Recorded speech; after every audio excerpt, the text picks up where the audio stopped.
Nah, tapi untuk kali ini saya tidak mereview itu. Jadi saya kasih tahu saja, biasanya saya gunakan kuas ini untuk memberikan efek retak tersebut.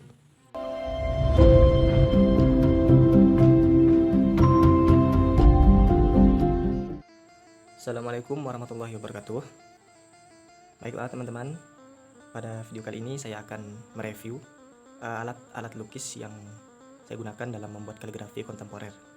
Nah, di sini karena berhubung kemarin banyak yang tanya mengenai alat-alat yang saya gunakan, jadi alhamdulillah insyaallah hari ini saya akan mereview alat-alatnya. Nah, kemarin ada yang tanya, Bang, untuk kuasnya yang digunakan ukuran berapa aja ya? Nah, sini saya jawab dulu. Kalau untuk ukuran kuas sebenarnya tidak paten ya, tidak wajib. Jadi itu tergantung kenyamanan kita dan sesuai kebutuhan pada saat membuat karya itu. Jadi kalau yang sering saya gunakan itu yang ada di depan ini. Nah, ada yang mulai dari yang jenis bulat seperti ini.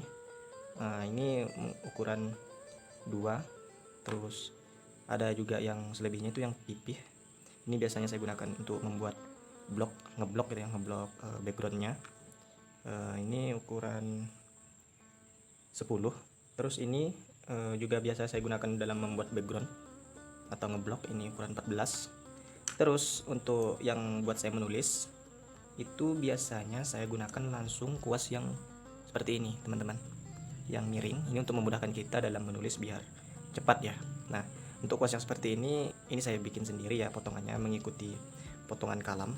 Terus kalau yang ini memang asli dari dibeli seperti ini. Terus ini juga bikin sendiri. Terus ini juga sama.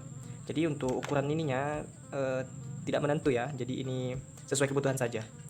Jadi ketika kita menulis untuk yang lebih besar, maka kita gunakan yang lebih besar. Untuk tulisan yang kecil juga gunakan yang lebih kecil. Nah, seperti itu teman-teman. Nah, mungkin setelah ini saya akan langsung mempraktekkan beberapa item yang akan saya buat di sini untuk mencontohkan penggunaan kuas-kuas ini. Nah, kemarin juga selain menanya kuas, ada juga tanya merek kuasnya ya. Jadi untuk merek mungkin bebas saja ya, tapi saya lebih menyarankan cari yang ininya bulu-bulunya ini halus terus lembut. Jadi pada saat digoreskan itu enak. Ini semua insyaallah ini semua lembut ya. Nah, kalau untuk menulis itu lebih enak yang agak keras.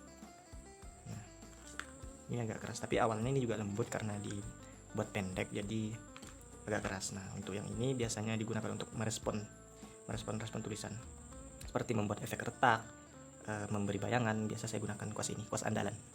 Nah, bisakah menggunakan kuas kecil untuk menulis? Bisa.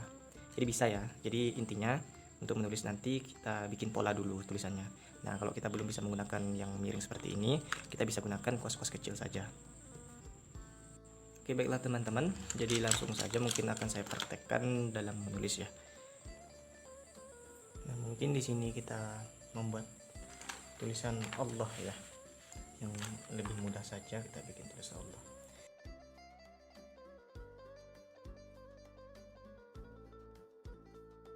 Untuk catnya kita gunakan warna pink saja ya biar terang. Nah, kemarin juga ada yang tanya, Bang, untuk cat biasa itu apakah dicampur air lagi atau tidak?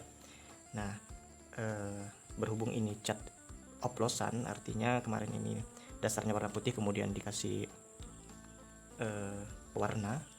biang warna ya, jadi seperti ini. Nah, untuk ini insya Allah sudah nggak perlu dikasih air lagi karena memang ini cat air ya. Tapi untuk cat-cat jenis lain mungkin seperti akrilik seperti ini, saya biasanya masih menggunakan air teman-teman ya.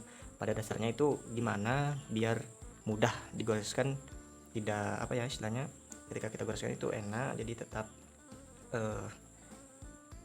mengalir.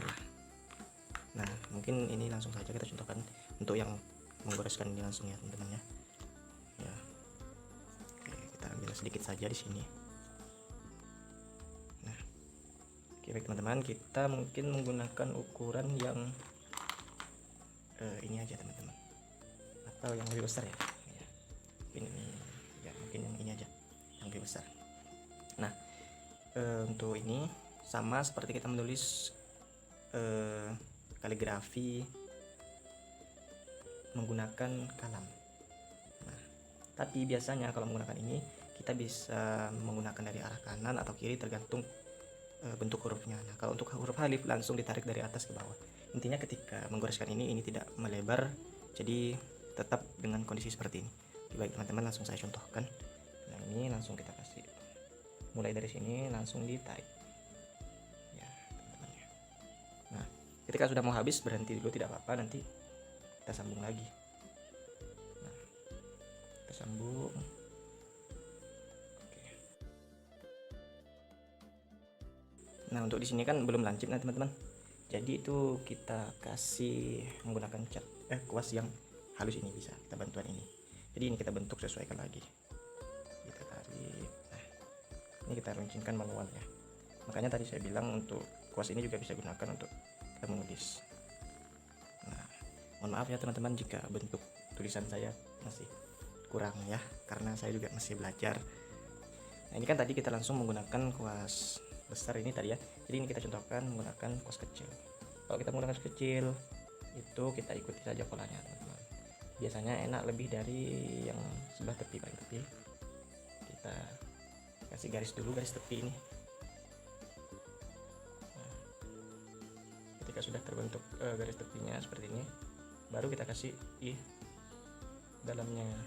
Biar apa? Ini biar rapi saja. Nah, seperti ini teman-teman. Kalau kita tidak ada kuas seperti tadi dan belum bisa menggunakannya, jadi kita pakai ini saja. Nah, ini juga insya Allah lumayan rapi ya. Oh iya teman-teman, jika background background ini tidak berwarna putih, misal warna gelap terus kita kasih warna ini, kemudian tulisannya tidak terlihat jelas, jadi saran saya dikasih warna putih dulu, kemudian baru ditimpa menggunakan warna ini. Oke baik teman-teman, nih saya lanjut saja ya.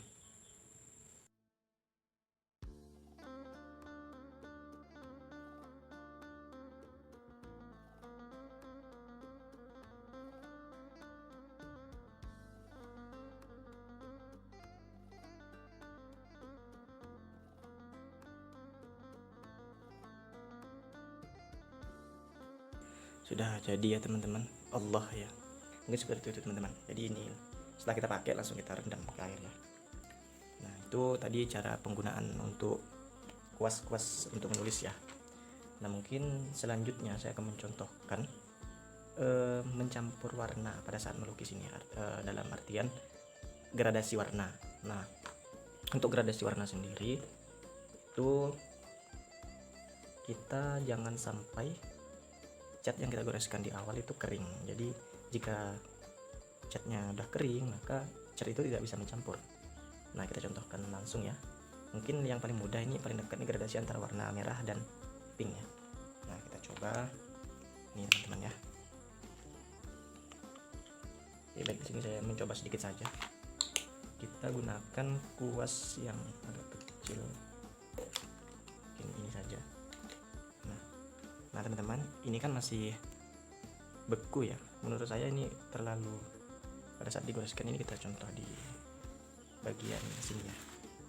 Pada saat kita goreskan ini, nah apa ya, nah mudah kering gitu. Nah makanya biasanya saya itu dikasih air. Nah tapi jika kita menggunakan lawan dari cat ini cair, maka lebih mudah. Misal seperti ini kan, nah ini kan warna pink tadi ya. Ini terus kita kasih di bawahnya ini warna merah gitu. Jadi ini baru kita gabung. Nah, kan itu menyatu teman-teman. Jadi ini menyatu antara warna merah dan pink. Nah, ini bisa kita tambah lagi ya. Kalau kita setelah kasih warna di bawah, warna merah, ketika mau ngasih yang lebih pink di atas, maka ini harus kita bersihkan dulu teman-teman. Kita cuci. Nah, baru dikasih di atasnya ini biar agak lebih pink gitu ya. Biar ini. Nah, ini contoh kalau sudah kering. Jadi ketika kita ini yang di bawah sudah kering, kita mau gabungkan lagi itu nggak nyatu teman-teman. Nah, ini solusinya gimana teman-teman? Jadi solusinya ketika kita kasih warna lagi pink ini, nah ketika ini belum menyatu, maka di bawahnya kita harus kasih warna merah juga sebelum ini. Nah, jadi di sini langsung kita kasih gini. Nah, habis setelah itu ini yang masih kelihatan merah ini kita satukan, kita gabungkan. Nah teman-teman, sudah menyatu. Nah itu untuk membuat gradasi warna.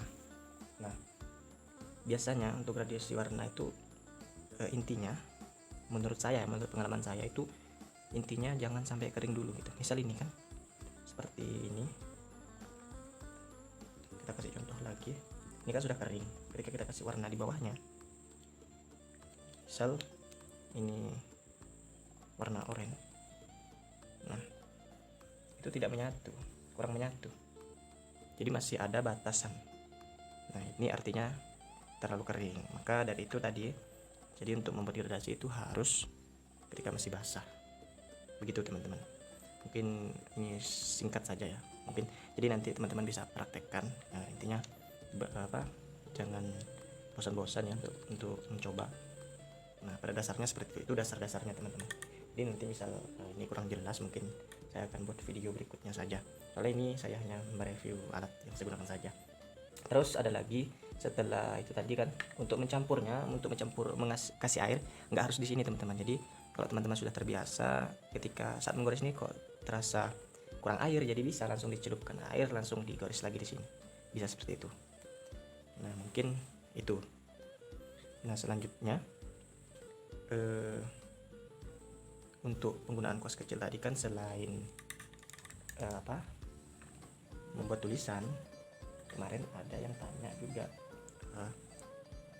minta review cara membuat efek retak itu kan, efek retak seperti batu yang di sini di background, atau retak-retak pada bagian tulisan. Nah tapi untuk kali ini saya tidak mereview itu, jadi saya kasih tahu saja. Biasanya saya gunakan kuas ini untuk memberikan efek retak tersebut.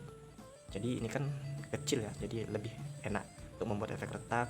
Kemudian kalau udah dikasih efek retak, kita kasih bayangan.